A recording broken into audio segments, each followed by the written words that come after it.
This video sponsored by EduQuest. இது online courses provide பண்ணுற company. இதில் நிறைய ஆன்லைன் கோர்சஸ் இருக்குது. Advance marketing combo, digital marketing student combo, accounting and GST combo, advanced stock marketing, இன்னும் நிறைய courses இருக்குது. இந்த வீடியோ உங்களுக்கு ரொம்ப யூஸ்ஃபுல்லாக இருக்கும். இதோட லிங்க் உங்களுக்கு டிஸ்கிரிப்ஷனில் கொடுக்குறேன். தேவைப்படுறவங்க யூஸ் பண்ணி பாருங்கள். The struggle to find courses that truly speak your language, it's finally over. Welcome to EduQuest, where learning is made just for you.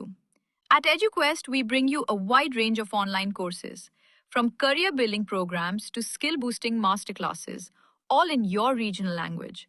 Because we believe language should never be a barrier to success. Our courses are tailor made after understanding what today's learners really need. So why wait? Start learning the smarter, simpler way only with EduQuest. Visit eduquest.courses and explore your next course today. And hey, don't miss out on our exciting offers and promotions.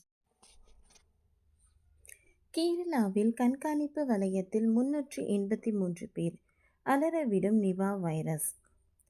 நமது அண்டை மாநிலமான கேரளாவில் திடீரென Nipah virus பாதிப்பு ஏற்பட்டுள்ளது. அங்கு இருவருக்கு Nipah virus உறுதி செய்யப்பட்டுள்ளது.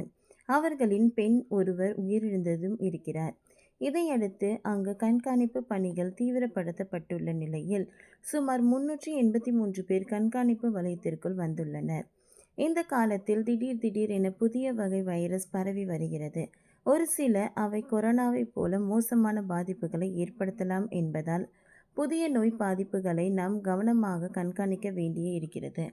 ஏனென்றால் கொரோனாவிற்கு பெருந்தொற்று ஏற்பட்ட பாதிப்பில் இருந்தே நாம் முழுமையாக மீளாத நிலையில் மீண்டும் ஒரு பெருந்தொற்றை எதிர்கொள்ள முடியாது. இதற்கிடையே நமது அண்டை மாநிலமான கேரளாவில் இப்பொழுது நிபா வைரஸ் பாதிப்பு ஏற்பட்டுள்ளது. கேரளா இருவருக்கு நிபா வைரஸ் பாதிப்பு உறுதி செய்யப்பட்டதை தொடர்ந்து பாதிக்கப்பட்டவர்களுடன் தொடர்பில் இருந்த 383 பேர் கண்டறியப்பட்டுள்ளனர். மேலும் தீவிர சிகிச்சை பிரிவு மற்றும் தனிமைப்படுத்தும் வசதிகள் அதிகரிக்கப்பட்டுள்ளதாகவும் கேரள சுகாதார அமைச்சர் வீணா ஜார்ஜ் தெரிவித்தார். கேரளாவில் நிபா வைரஸ் தொற்றால் பாதிக்கப்பட்ட 2 நபர்களின் தொடர்பில் இருந்த 383 பேர் கண்டறியப்பட்டுள்ளனர். அவர்களில் 12 பேர் மலப்புரம் மாவட்டத்தில் சிகிச்சை பெற்று வருகின்றனர். 5 பேர் தீவிர சிகிச்சை பிரிவிலும் 4 பேர் பாலக்காடு மாவட்டத்தில் தனிமைப்படுத்தப்பட்டு சிகிச்சை பெற்று வருவதாகவும் அமைச்சர் வீணா ஜார்ஜ் கூறியிருக்கிறார். சமீபத்தில் மலப்புரம் மாவட்டத்தில் 18 வயது பெண் ஒருவர் நிபா வைரஸ் தொற்றால் உயிரிழந்தார்.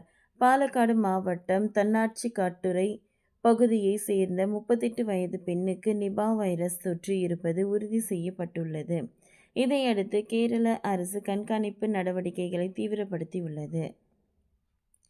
வீடு வீடாக சென்று காய்ச்சல் குறித்து கண்காணிக்கப்பட்டு வருவதாகவும் சிகிச்சை தேவைப்படும் நோயாளிகளின் எண்ணிக்கை அதிகரிக்கக்கூடும் என்பதால் 2 மாவட்டங்களில் தீவிர சிகிச்சை பிரிவு மற்றும் தனிமைப்படுத்த வசதிகள் அதிகரிக்க தேவையான நடவடிக்கை எடுக்கப்பட்டு வருவதாகவும் அமைச்சர் வீணா ஜார்ஜ் குறிப்பிடுகிறார்.